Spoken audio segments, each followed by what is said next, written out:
Okay. So, how did your family come to live there in the home in Virginia? Okay, that's going to require backstory. Yes, please. So let me begin with my mother, Eliza Dixon. Mm-hmm. Oh no, I'm sorry. At that point, she's Eliza Mason Hundley. Okay. Eliza Mason Hundley, and in a sense, I want this whole thing to be an homage to my dear mother. Absolutely. Eliza. Yes. That Eliza Mason Hundley, born in 1902, like her sisters, your My grandma Cora Mm-hmm. and Willa Beatrice Yes. and Aline. Yes. They were the daughters of Lucy Harris and Bill Henry Hundley. Yes. They all went to Virginia State College at wherever it is, Fredericksburg or something? Petersburg, I believe. Petersburg, Yes, ma'am. that's right. Mm-hmm. And Liza was the only one who really disliked it. Do you know was why? very, yeah. She had trouble with the girls. And you know, she was very much country. She was very much her daddy's tomboy. Oh, interesting. She used to go fishing with Grandpa. She, I think, was very naive in many ways, and just somehow didn't fit. Gotcha. Definitely didn't fit. Okay.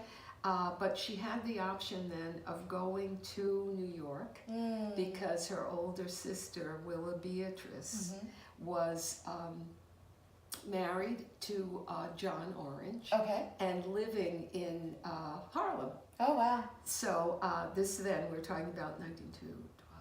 That's like Harlem Renaissance in the 20s, How about right? that? Yes. Yeah. So Liza goes up to help with, supposedly to help with her sister, but obviously it's to get away from the country life. Yes, okay? yes. And from college. Yes. And she meets my father, George Dixon, as, again, that was one of the waves of the migrations, a lot in the 20s, right after World War I, of course. And George Dixon came up from Lake Charles, Louisiana. Wow. They meet in New York. And here is their wedding picture. Oh, so interestingly enough, beautiful young couple. That is a gorgeous picture. Yeah, and Liza is 22 there, and George is 19. Wow. Yes. Oh. Yeah. Oh. Yeah. I like them even more. Yes. That's beautiful. So they stay in New York through the birth, and I will show you the pictures, through the birth of their first two children. So that must have been so she's 22, 1924. Okay. Their first kid, Ted, who's now 92, is born in 1925. 1925, okay. And my sister Ruth, who lives in, Ted still lives in New York. Okay. Sister Ruth, who lives in Williamsburg, was born in 1927. So they were still living in New York. Wow. Then times get really hard as the Depression sets in. Yes. So this picture is like early 30s. Okay. Right?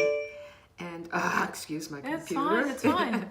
So what happens then is they go back to Virginia. First they went actually to Lake Charles, Louisiana. Wow. To live with Papa's mother. Okay. Who's, interestingly enough, her name was also Eliza. Oh, wow. So Eliza Dixon. They go and live with her. Then they go and live in Williamsburg with, or I'm not sure, maybe right next door to Grandma Lucy and Bill Henry. And that's where George, Christine, and I are born. Okay. Christine in 1934, George in 1938, and Okay. me in 1942. Now, this is a photo that was made when we are all back in New York. Yes. Okay. Yeah. Okay. Back in New York, because they moved back to New York when I was 8 months old. Wow. And this photo was taken, this is my sister Christine at about age 9. That is me looking wild. I think I was running around and they said, come sit down. Okay. My brother George, who has always been my ace and always taken care of me. My sister Ruth, looking like a very precocious, she's 15 years older than me, so she was like about 16. Okay. And Liza and George are still a very handsome couple. Okay. And that photo was taken to send to my brother Ted, Okay. who soon after that would be coming home from the Navy. And of course, in Williamsburg, we lived right near the Navy. Yes. Yes. The rumor has it that Ted upped his age, and because he was born in 1925, right? So that he upped his age in order to join the Navy. And Not of course, uncommon. Yes. and also they didn't care. Yes. You know. Yes. But this is him back in New York, where the family now lives. Okay. And this is Ted in his Navy garb, a family friend, Carl Washington, that some people in Virginia will probably know. Okay. My beautiful sister Ruth, and her friend Doris Simpson, who lived right across the street from us in the apartment that we moved into when we moved to New York, and where we lived until I left home after college. Wow. So we lived at 420 West 146th Street, Okay. in the area that was called Sugar Hill. Oh gosh. And as a matter of fact, in my career as a cultural scholar with dance as my focus, I'm actually going to be doing a tour, and I'm calling it Brenda's Stroll in Memory Lane. Awesome. And it's my particular, very tightly parametered stroll in Harlem, starting out with the building where we grew up, Okay. 420 West 146th Street. The thing that was wonderful about that area, so we're talking about from the mid-40s until like the early 60s. Okay.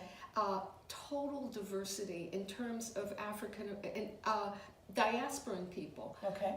In terms of class and economy, of course, a couple of white couples living on the block, or mixed couples, because this is where you would come in Harlem.